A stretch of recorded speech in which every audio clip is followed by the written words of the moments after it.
Hi అండి, ఈరోజు sweet కార్న్తో అదిరిపోయే రుచితో స్వీట్ కార్న్ మసాలా కర్రీని ఎలా చేసుకోవాలో ఈ వీడియోలో చూసేద్దాం. ముందుగా స్వీట్ కార్న్ నొలుచుకొని పక్కన పెట్టుకోవాలి.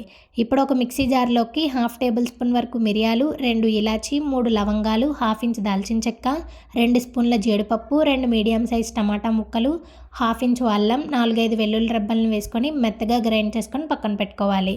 మరొక కడాయిలోకి 4 టేబుల్ స్పూన్ల వరకు ఆయిల్ని వేసుకొని ఆయిల్ హీట్ అయిన తర్వాత 1 టేబుల్ స్పూన్ వరకు జీలకర్రను వేసి ఫ్రై చేసుకోవాలి. జీలకర్ర ఫ్రై అయ్యాక కట్ చేసుకున్న ఉల్లిపాయ, పచ్చిమిర్చి ముక్కలను వేసుకొని ఉల్లిపాయలు మగ్గేంత వరకు మగ్గించుకోవాలి. ఉల్లిపాయలు మగ్గాక ముందుగా ఒలిచి పెట్టుకున్న స్వీట్ కార్న్ కూడా వేసుకొని స్వీట్ కార్న్ ఉబ్బేంత వరకు ఫ్రై చేసుకోవాలి.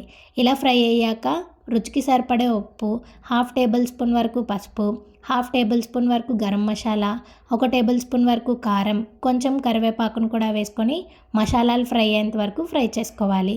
ఇలా ఫ్రై అయ్యాక ఇందులోకి ముందుగా గ్రైండ్ చేసి పెట్టుకున్న మసాలా పేస్ట్ని కూడా వేసుకొని ఆయిల్ సెపరేట్ అయ్యేంత వరకు ఫ్రై చేసుకోవాలి.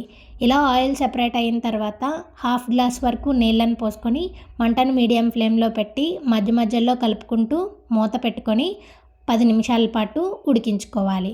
ఇలా ఉడికిన తర్వాత లాస్ట్లో కొంచెం కొత్తిమీరని వేసుకొని స్టవ్ ఆఫ్ చేసుకుంటే ఎంతో టేస్టీగా ఉండే sweet corn masala curry ready.